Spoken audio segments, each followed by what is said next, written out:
long ago. Are you the spirit whose coming was foretold to me? I am.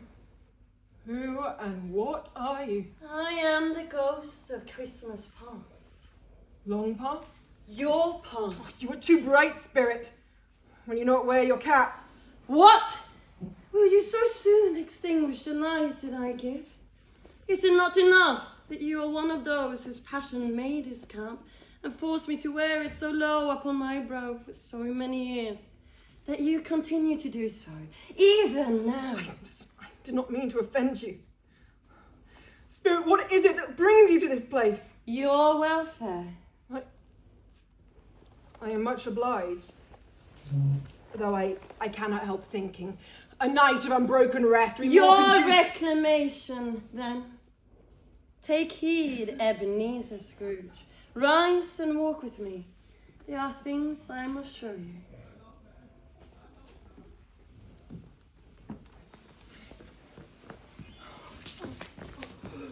Oh, good heavens. I was born in this place. I was a boy here. You recollect the way? Remember it. I could walk it blindfold. Strange, then, to have forgotten it for so many years. I think there is much I have forgotten. Indeed. 1,000 thoughts, hopes, joys and cares, all of these and more have you forgotten through the years. But many will be remembered tonight. Oh, Merry Christmas! Same to you. Merry Christmas. Merry Christmas. These are but shadows of things that have been. They have no consciousness of us. They can neither see you nor hear you. And if they could, what then? Out upon Merry Christmas! What good has Christmas ever done to you? I didn't mean it. My school. Empty for the holidays. Not quite deserted. A solitary child, neglected by his friends, abandoned by his family, is left there still, I think. He is. I am.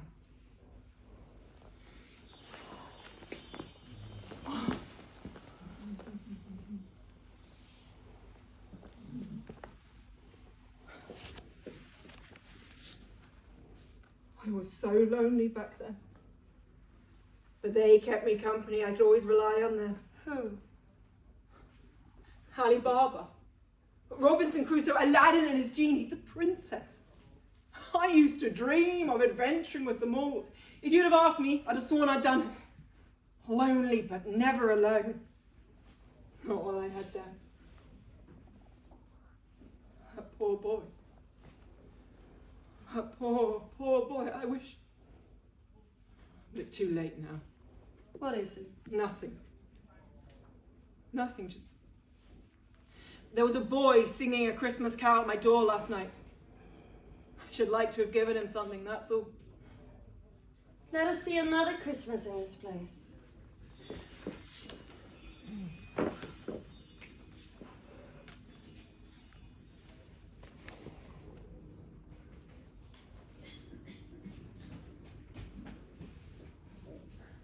Ebenezer! My dear brother! Oh, what are you doing here? I'm come to bring you home, dear brother. Home, little Yes, home. Forever and ever. Father is so much kinder than he used to be. The home's like heaven. He spoke so gently to me one night when I was going to bed that I was not afraid to ask once more if you might come home. But he said, yes, you should. And he sent me in a coach to bring you. And you're never to come back here. But first, we're to be together all Christmas long and have the merriest time in the world. You are quite a woman, little fan. Let's go, Ebenezer, let's go. Christmas together at last, hooray! Such a delicate creature, with whom a breath might have withered, but she had such a very large heart. So she had She died a woman, and had, I think, children. one child. True, your nephew. Yes. We must go on. My time with you is short.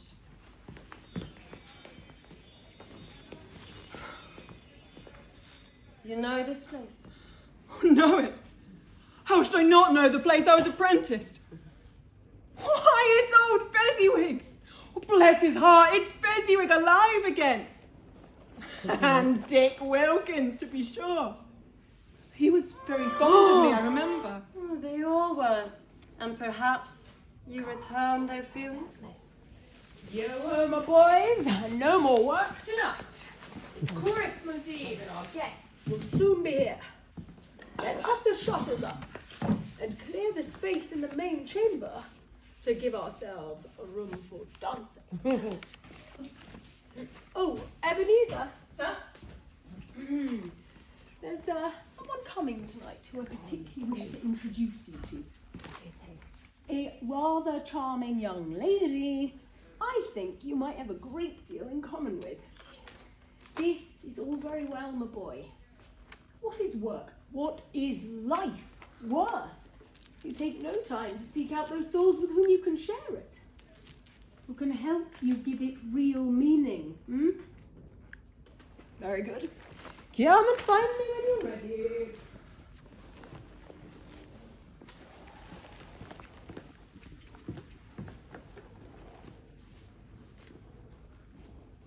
Ebenezer! The fiddler is here!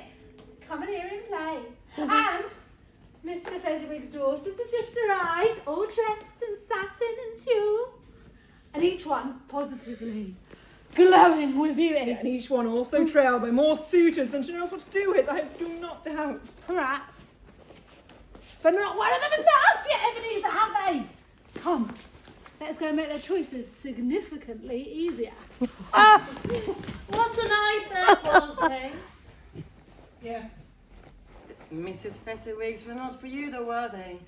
While Dick was making no waste in courting each of them in turn, your master was as good as his word, introducing you to someone with whom you had a great deal. Everything. Everything in common. That was the night you met. Belle? That's right. No one calls me Isabel, unless they're annoyed with me, of course. Who in their right mind could ever be annoyed with you? I think you've been too long at the punch, Ebenezer. I'm told I can be extremely annoying in certain circumstances. I don't believe it for an instant. I won't. Now, about that dance I promised you. I didn't think... Oh, I promised to teach you, and you promised to let me? Do you trust me? Yes. Just don't be surprised if I step on your feet. Your hand goes on my shoulder, mine on your back. How do you know I'm not going to be the one stepping on your feet? I suppose I don't, but I trust you. Step back. Together. To the side. Very good. Forwards. To the side. I think I'm doing it. Now all we need is some music.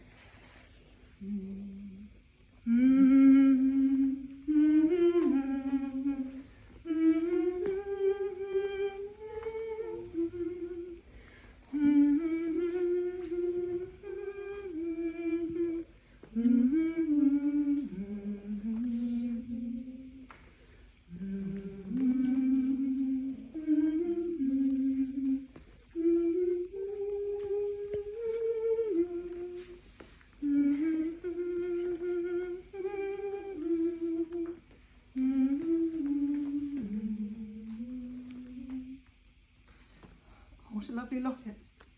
Thank you. It was my late mother's. It means everything to me. Precious things always do. Should we be getting back? Though I'm sure no one would miss us if we stayed for just one more dance. I'm sure you're right.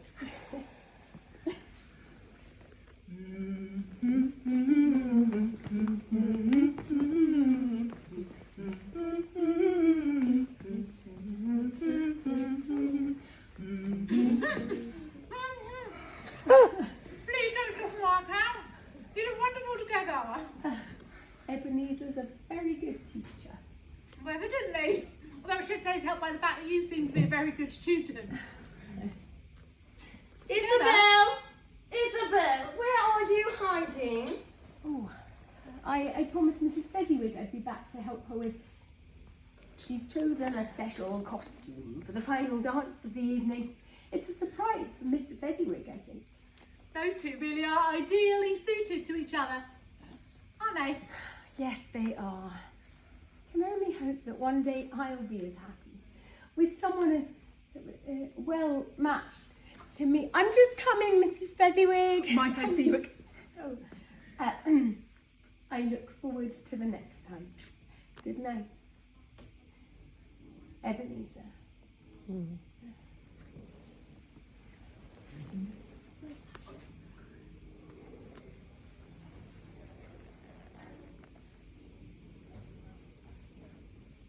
Good night, Ebenezer. Silence, child. I'm surprised you didn't get out on one knee this very evening.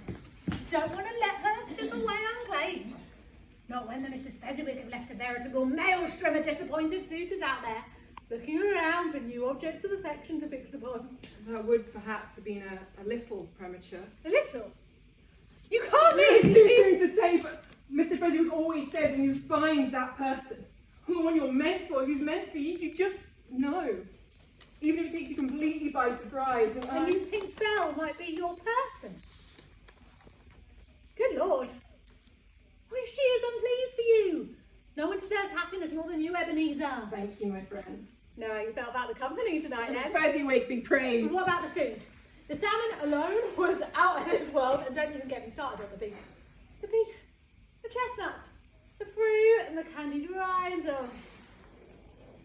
I haven't returned what's that cheese. Have you ever seen such a glorious bread before? Certainly not since the last Christmas ball.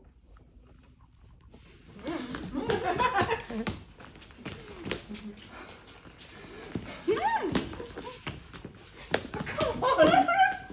Gotta leave some for the rest of us. Get your own. Well, boys, have you had a good night? Wonderful, sir. Thank you. I am glad. Christmas should always be a time for wonder. Oh, our guests are just starting to leave now. Perhaps you'd like to come and bid them farewell? We certainly would, sir. Thank you. Splendid. We'll see you out there then.